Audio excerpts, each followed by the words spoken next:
What's going on, everyone? Welcome to another episode of 100 Yards Football Sports Talk Radio. I'm your host and producer, Logan Landers, and join me here today to talk about the Kansas Jayhawks is my guy, of course, from the Elite Sports and Entertainment Network. He is Jay McMinn. Jay, how you doing this afternoon, my friend? And what do you think about Kansas coming into this matchup? We know the AP polls just got released, and the Jayhawks are currently listed at number 22 in the preseason polls. Do you think that they'll improve on that ranking this upcoming season? Yeah. I mean, these guys, they should. When you look at their schedule, they got Illinois, K-State, Arizona State, West Virginia. All those games should be tough. Baylor and BYU are actually better than they were last year. I think the best chance to make a real run at the conference title, to be honest with you, Logan. So this could, if you look at this team, this really is their best chance at it. They got 30 seniors returning, the most, that they've had in any year, honestly. Their head coach, Lance Leopold's, Jalen Daniels' health is going to be a key, obviously, to their success. He averaged about 270 yards a game in 2022. The preseason Big 12 Player of the Year right now is what he's picked. So only played in, 3 games last season after he hurt his back. So that's kind of what hurt him last year was his back. So now, they're trying to, of course, anytime you mess up a back, Logan, you just never know how you're going to come back the next year because that back. I mean, I've messed up my back a couple of times, but never to this severity I think that a lot of them have, especially in the NFL. But, you look at Devin Neal, who's likely to become the all-time leading rusher at running back, hopefully should help him. I think Devin's averaging 6 yards a catch, 16 touchdowns in total. I think he's tied the leading rusher at Kansas. So, yeah, I mean, you got a good running back. You got a good quarterback. You look at the wide receiving and tight end rooms. They're all ranked packed with talent at all the positions. Further, they got 5-star prospect in Logan Brown, a Wisconsin transfer expected to help the O-line at left tackle. Offensive coordinator Jeff Grimes comes in from Baylor. Hopes to help fill out that left tackle gap. So, yeah, I mean, you got a good O-line. You got good receivers. You got a good tight end, good running backs. This offense is set. And not only are they set, Logan, but they have a lot of experience to be set at. When you look at the defense, they grew a lot from past year. They have a solid secondary returning 2 of the Big 12 best cornerbacks in Kobe Bryant and Mello Dotson. Still need to replace players on the D-line. They lost a lot of good players in that D-line.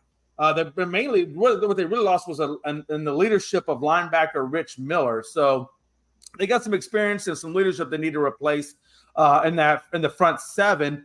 But 3 out of the 4 spots on the O-line are solid. You got athletic and you got Rich Miller. Rich Miller is athletic and versatile. You got 3 out of the 4 spots that are solid. Defensive end, Jeremy Robinson had 4.5 sacks and a first-year starter last year. So you got a lot of experience on that defense, Logan. The pass rushers, they need to step up and keep an eye on a pair of the freshmen to make an impact, which I think is going to make an impact, is Dakius Brinkley and DJ Warner. So definitely keep an eye on those 2 guys. I think they're going to be huge for Kansas. When you look at, they got the top 4, like I said, wide receivers back, and Lawrence Arnold, who had 18 yards a catch and 6 touchdowns. You have Quentin Skinner at 20 yards a catch. And then you got Luke Grimm at 33 yards and 17 yards, or 33 receptions at 17 yards a catch. So they got really good wide receivers as well. I would say it's not a total start on the offensive line. Like I said, they got most of it back. So defensive secondary should be good. They're the second best in the Big 12 in 2022. So you got a lot of experience in that front 7. Linebackers are going to be big. The transfer of Bay Joby is going to have a huge on the outside rush at the defensive end spot. So, yeah, I think the key of this season is going to be to shut down shut down defense in the red zone. If they can get a good red zone defense working, then this should be a very solid core. I think the key game obviously is going to be rival K-State on October 26th. So definitely park that on your calendar. They were dead last year, Logan, in the red zone. So that's why I said that defensive red zone is going to be huge for this team. I think the defense got scored on 49 out of 50 times last year in the red zone, Logan. So just to put that in perspective. Wow. So if I had to wrap that up, I would say, yeah, it is very possible for this team to hang on to what they did last year. They just have to really improve a little bit more in that secondary and that defensive front line, and I think they're going to be straight to get at least a good 11 wins and possibly make the playoffs. Yeah, this Kansas team, as you mentioned, I think the one word you can use to describe them is experienced.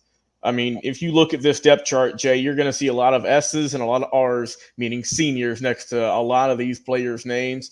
I mean, pretty much the main stars. When you look at your offense, with Neal, of course, he's going to be a senior. Daniels he's a redshirt junior, right? So a little asterisk there. But you've got more guys like Casey. You got your receiving core and Arnold and Skinner and Grime. So like I said, the O-line, that's a lot of experience there. So I think this team, and that's what I like about college teams, especially. I feel like more so nowadays with the NIL and everyone can transfer, it's even tougher to keep guys for that long. So if you can, that tells me that you're doing something right with your program, and you're keeping these guys happy to where they want to come back when they could have left to go either to another school, or if they want to go to the draft, they say, you know what? I like it here at Kansas. I like what we're doing out here for the Jayhawks. But like you said, man, they've got some really good talent all in all. Last year, like I said, finished 9-4 on the season. And this year, like I said, they have a schedule that shows that, they can do what they did last year, if not improve on it. I definitely believe that Kansas can with the talent on their team, in their lineup. On the offense, you said they've got some really good players. The defense as well. You've got some players like Rich Miller, as you were saying, and Young. So I think that Kansas overall, and guys, of course, like Kobe Bryant, Marvin Grant, O.J. Burrows, I mean, the list goes on and on. I like this team, Jay. I like this team a lot. In the Big 12, when you look at it, just how that could go. I mean, you've got Kansas State, Oklahoma State, rather, a couple teams, but I think that the Kansas can do something good this year. Now, do I think they're a top 12 team? I don't know if they're a top 12, but brother, they're right there on the cusp of it. I can say that much. Yeah. I think that, in a league where you're going to have to compete with teams like, the Utahs, the Colorados, the Oklahoma States, so on and so forth. Going to be tough, right? Going to be a little tough, but I think that Kansas is going to be, in the upper echelon out there in the Big 12 this upcoming season. I like what this team's been up to here as of late. I like how it's been constructed. Like you said, a lot of seniors coming back. That puts a lot of confidence in my evaluation of them and just from the play that they've had. But like you said, I think the way this team clicks is if your main star in Daniels, if he can stay healthy, that he is going to be, the conductor in this train to see how far they can go this upcoming season. Because like I said, he was hurt last year. You thought Kansas was going to do great stuff last year. Like I said, they're still good nonetheless with Bean as their quarterback, but there's something special about this guy, Daniels. And like I said, they got some good teams. Obviously, you mentioned, like K-State. That's always gonna be, the in-season rivalries are always fun to watch. You've got teams, of course, like Iowa State, Colorado, who was hoping to make they made a big impact last year, hoping to improve on that this year with Prime Time and company. TCU also. I know not your biggest fan, but I know you support all of your Texas teams out there at least a little bit.